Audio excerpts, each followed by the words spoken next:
భవానీ భర్తభావ సంభవమై భవరోగభంజనం భాలనయన్ భూరి ప్రదుని భూరి భోగరాజ విభోషు భూనభో దివ్యాప్తు భువనవల్యు భగవంతు భక్తుని భసితాంగరావుని భానుకోటి ప్రభాభాసమాన్.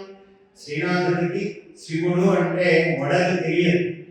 ఒక్క భా అని మొదలు పెట్టాడంటే భకాలంతో ఎన్ని పేర్లు శివుడికి వస్తాయో భవ భవు భవానీ భర్త భావ సంభవమై భవరోగ భజ్యం భాలనయన్ భూరి ప్రదుని భూరి భోగిరాజ విభూషు భూనభో దివ్యాప్తు భువనవల్యు భగవంతు భక్తుని భసితాంగరావుని భానుకోటి ప్రభాభాసమాన్.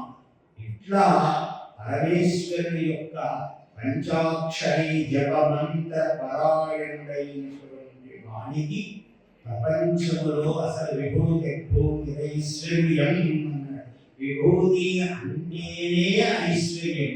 ఎవడైనా విభూతి విముఖుడు లేదా విభూతి విగత ముఖుడు ఎవడైనా ఉన్నాడంటే ధిక్తన్ముఖం అన్నాడు. ముఖం చూడవసరానుకో అంటాడు.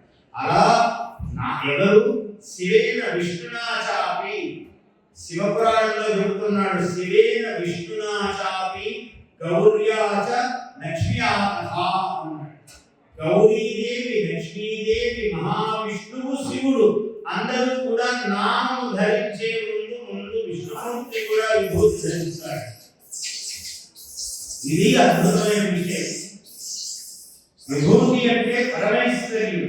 అందువల్ల ఆ గంగ మట్టి విభూతి అంటే ఇలా యజ్ఞములోని భస్మము పెట్టుకోవచ్చు.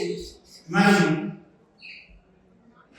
ఆవు పేడ గోమయము కాల్చి దాని ద్వారా ఏర్పడినటువంటిది పెట్టుకోవచ్చు. మనం నేల మీద ఇలా అది మట్టి సహజమైనటువంటి విభూతి. ఎంత గొప్ప విషయం అండి. అంటే సర్వము మృణ్మయమేరా. అందుకనే మృత్తికతో చేసేటువంటి శివలింగార్చనము చాలా గొప్పది అని అంటున్నారు. ఎందుకంటే మట్టి సర్వమూలం. మృత్తికే హనమే పాపం జన్మయా విశ్వకందకం మృత్తికే బ్రహ్మదత్తామి ఆస్యమేనాభివందితా.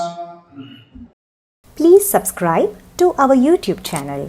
Like and share this video.